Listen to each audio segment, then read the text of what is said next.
அனைவருக்கும் வணக்கம். துலாம் ராசிக்காரர்களுக்கு வாழ்க்கை என்னும் ஓடத்தில் தத்தளித்துக் கொண்டிருந்த துலாம் ராசிக்காரர்களுக்கு இந்த வேளையில் 2/8/2024 முதல் 8/8/2024 வரை கிரகநிலைகளின் அமைப்பை ஆராய்ந்து பார்க்கும் போது இவை நடந்தே தீரும் என்று சொல்லக்கூடிய வகையிலும் சாதகமாக நன்மை நிறைந்த விஷயங்களாக எவையெல்லாம் அமைகின்றன என்று ஆராய்ந்து பார்க்கும் போது நிச்சயமாக துலாம் ராசிக்காரர்களுக்கு ராசியின் அதிபதியான சுக்கிரன் லாபஸ்தானமாகிய 11 சஞ்சரிக்கிறாருங்க. இந்த வாரம் முழுவதுமே எடுத்த காரியங்கள் அனைத்திலும் மிக பிரம்மாண்டமான வெற்றி வாய்ப்பை அள்ளி கொடுக்கக்கூடிய வலுவான அமைப்பில் வீற்றிருக்கிறார். சூரியன் வலுவாக கர்மஸ்தானத்தில் சஞ்சரிப்பதால் தொழில்துறை வியாபாரத்துறை ரீதியாக நல்ல வளர்ச்சி நிறைந்து கிடைக்குங்க. அலைச்சல் போன்றவை விலகும். அதிர்ஷ்டம் அதிகரிப்பதற்கான யோகம் மிக வலுவாக 6 சஞ்சரிக்கக்கூடிய ராகு ஏற்படுத்தி கொடுக்கிறார். எனவே எதிர்பாராத பல வெற்றி வாய்ப்புகளும் புதிய முயற்சிகள்ல பிரம்மாண்டமான வளர்ச்சியும் நிறைந்து கிடைப்பதற்கான யோகம் 6 சஞ்சரிக்கக்கூடிய ராகுவால் மிக வலுவாக கிடைக்கிறது.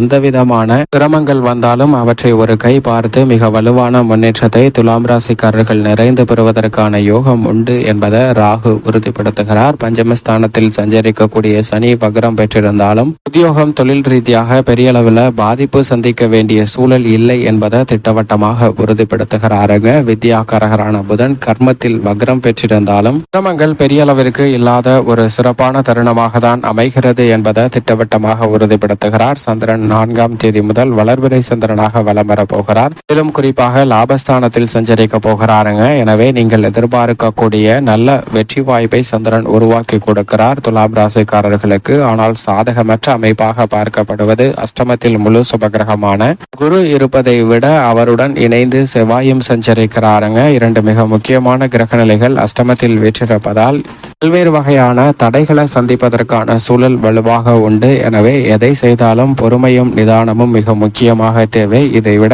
மோட்சக்காரகரான கேது விரயத்தில் இருக்கிறாருங்க. எனவே எதிர்பாராத விரய செலவுகளை அதிகமாக சந்திக்க வேண்டிய சூழல் துலாம் ராசிக்காரர்களுக்கு உண்டு. எந்த பணியை செய்தாலும் அலைச்சல் அதிகரிப்பதற்கான வாய்ப்பு உண்டு. எனவே திட்டமிட்டு பொறுமையுடனும் நிதானத்துடனும் நடந்து கொள்ள வேண்டிய ஒரு தருணமாக பார்க்கப்படுகிறது என்பதை தெளிவாகவும் துல்லியமாகவும் உறுதிப்படுத்துகிறார். இந்த தருணத்தில் சிரமத்தை தவிர்த்து நன்மை நிறைந்து பெற வேண்டும் என்றால் நிச்சயமாக வருகின்ற 3ஆம் தேதி ஆடி பெருக்கன்று இறை வழிபாட்டை மேற்கொள்ளுங்கள். முக்கிய பணிகளை துவங்குங்கள். அவை அனைத்தும் தங்களுடைய வாழ்வில் சிறப்பான வளர்ச்சியை ஏற்படுத்தும். அதே போன்று ஆடி அமாவாசை 4ஆம் தேதி வருகிறது. அன்றைய தினத்துல முன்னோர் வழிபாட்டை சரியான முறையில் மேற்கொள்ளுங்கள். அப்படி மேற்கொள்வதால் பல்வேறு வகையான சிரமம் விலகி வாழ்க்கை என்னும் ஓடத்தில் தத்தளித்துக் கொண்டிருக்கும் துலாம் ராசிக்காரர்களுக்கு நிச்சயம் சிறப்பான வளர்ச்சியும் முன்னேற்றமும் நிறைந்து கிடைக்கக்கூடிய ஒரு தருணமாக அமையும் என்பதில் சந்தேகமே இல்லை.